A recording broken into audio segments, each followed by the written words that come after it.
এই নির্বাচনে সুস্পষ্টভাবে ফলাফলে কারচুপি হয়েছে। সুষ্ঠু একটা পর্যায় পর্যন্ত সুষ্ঠুভাবে হয়েছিল, আমরা সেটাকে স্বাগত জানিয়েছিলাম। কিন্তু ফলাফল যখন ঘোষণা করার সময় হয়েছে, ওই সময়টাতে স্পেসিফিক অনেকগুলো আসনকে টার্গেট করে আপনারা দেখেছেন বাংলাদেশ খেলাফত মজলিসের আমির আল্লামা মামুনুল হক ঢাকা 13 সেই আসন, ঢাকা 8 আসন, বাংলাদেশ জামাত ইসলামের সেক্রেটারি জেনারেল আসন, এরকম স্পেসিফিক কয়েকটা আসনকে টার্গেট করে সেটার ফলাফল পরিবর্তন করে দেওয়া হয়েছে।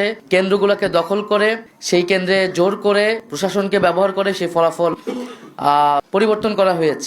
এখন যেই প্ল্যানের কথা আমরা শুনেছি, আমরা সেই প্ল্যানের একটা বাস্তবায়ন বা সেই প্ল্যানের একটা স্বরূপ কিন্তু এই নির্বাচনে আমরা দেখতে পাচ্ছি।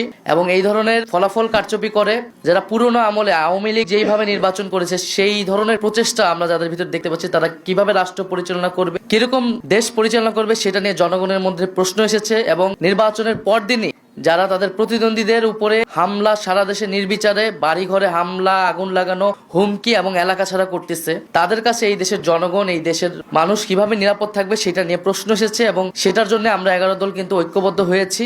এবং ডক্টর শফিকুর রহমান বলেছেন স্পষ্টভাবে যে এটার জন্য রাজপথে নামার প্রয়োজন হলে আমরা সেটার প্রস্তুতি নিচ্ছি। কারণ এই দেশের মানুষকে, যারা 11 দলের পক্ষে নির্বাচনে কাজ করেছেন, নেতাকর্মী সমর্থক, তাদেরকে হেফাজত করা, তাদেরকে রক্ষা করার দায়িত্ব আমাদের। এই নির্বাচনে কিন্তু সুস্পষ্ট দুইটা পক্ষ ছিল, একটা সংস্কারের পক্ষ, পরিবর্তনের পক্ষ, যারা সংস্কার চায়, গণতন্ত্র চায়, চাঁদাবাজি বন্ধ করতে চায়, দুর্নীতি লুটপাটের বন্ধ করতে চায়, বিচার এবং সংস্কার চায়, আধিপত্য তো বিরোধিতা চায়। আরেকটি পক্ষ যারা পুরনো বন্দোবস্ত, পুরনো রাজনীতিকে প্রতিনিধিত্ব করেছে, যারা 72-এর সংবিধানকে চেয়েছে, যারা পুরনো যত ধরনের রাজনীতি আছে, যারা ঋণ খেলাপিদেরকে প্রশ্রয় দিয়েছে, যারা লুটপাট দুর্নীতি, সেই একই রাজনীতি করতেছে। ফলে জনগণ ব্যাপকভাবে যেই 60%-এর বেশি, 60+ সংস্কারের পক্ষে তারা ভোট দিয়েছে, সেই একই জনগণ কিন্তু 11 দলের পক্ষেও ভোট দিয়েছে।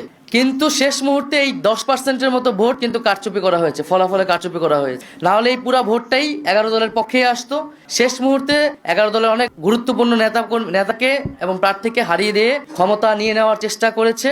এবং আমরা নির্বাচন কমিশনে সেটা সুস্পষ্টভাবে এই অভিযোগ জানানো হবে, প্রার্থীরা জানাবেন যাদের, এবং নির্বাচন কমিশন সেখানে কি ভূমিকা পালন করতেছে, তাদের অবস্থান কি, এর উপর নির্ভর করবে আমাদের নির্বাচন নিয়ে চূড়ান্ত অবস্থা।